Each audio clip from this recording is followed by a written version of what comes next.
একটি শান্ত শহর ছিল। এই শহরে সবকিছুই ছিল, বাড়ি, স্কুল, মানুষ আর হাসি। তবু ধীরে ধীরে এই শহরের মানুষ একটি জিনিস ভুলে যাচ্ছিল: আলো। কেউ খেয়াল করত না, কিন্তু শহরের বাতাসে যেন নীরব এক শূন্যতা ছড়িয়ে পড়ছিল। এই শহরেই থাকত 10 বছরের একটি ছেলে। তার নাম আইয়ান। আইয়ান খুব সাধারণ ছিল। সে কারোর চেয়ে শক্তিশালী ছিল না, কারোর চেয়ে বুদ্ধিমানও না। কিন্তু তার একটি ছোট্ট অভ্যাস ছিল। প্রতিদিন রাতে ঘুমানোর আগে সে চুপচাপ বলে উঠত, আল্লাহ, আমাকে সঠিক পথ দেখাও। আয়ান জানত না এই ছোট্ট দোয়াটাই একদিন তার পুরো জীবন বদলে দেবে।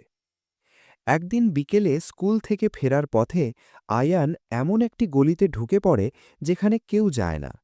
বড়রা সব সময় বলে ওখানে কিছু নেই। গলিটা ছিল নীরব, পুরনো আর ছায়ায় ভরা। ঠিক তখনই আয়ানের চোখে পড়ল একটি অদ্ভুত আলো। এই আলোটা সূর্যের মতোও ছিল না, আবার বাতির মতোও নয়। আলোটা যেন নরম, উষ্ণ এবং জীবন্ত। মনে হচ্ছিল আলোটা তাকে ডাকছে।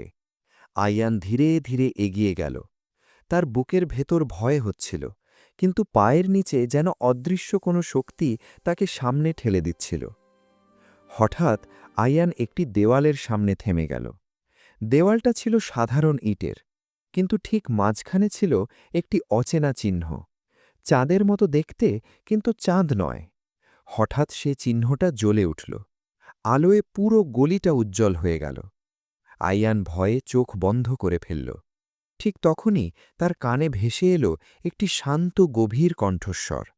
কণ্ঠটি বলল, সবাই এই দরজা দেখতে পায় না। আইয়ান ধীরে ধীরে চোখ খুলল। সে দেখল দেওয়াল আর দেওয়াল নেই। তার সামনে দাঁড়িয়ে আছে একটি বিশাল নূরের দরজা।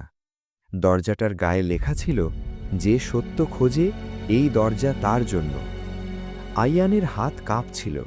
সে পিছিয়ে যেতে চেয়েছিল, কিন্তু ঠিক সেই মুহূর্তে তার মনে পড়ে গেল প্রতিদিন রাতের সেই ছোট্ট দোয়া। সে সাহস করে ধীরে ধীরে হাত বাড়াল। দরজাটি ধীরে ধীরে খুলে গেল। ভেতর থেকে বেরিয়ে এলো এক উষ্ণ, শান্ত আলো। আলোটা যেন তার হৃদয়ে ছুঁয়ে গেল। কিন্তু ঠিক তখনই দরজার ওপার থেকে একটি চোখ আইয়ানের দিকে তাকিয়ে রইল। আইয়ান বুঝে উঠতে পারল না এই চোখটি কার, আর সে এটাও জানত না কেন শুধু সেই এই নূরের দরজা দেখতে পেল। এই চোখটি কার, আর কেন শুধু আইয়ানই এই নূরের দরজা দেখতে পেল।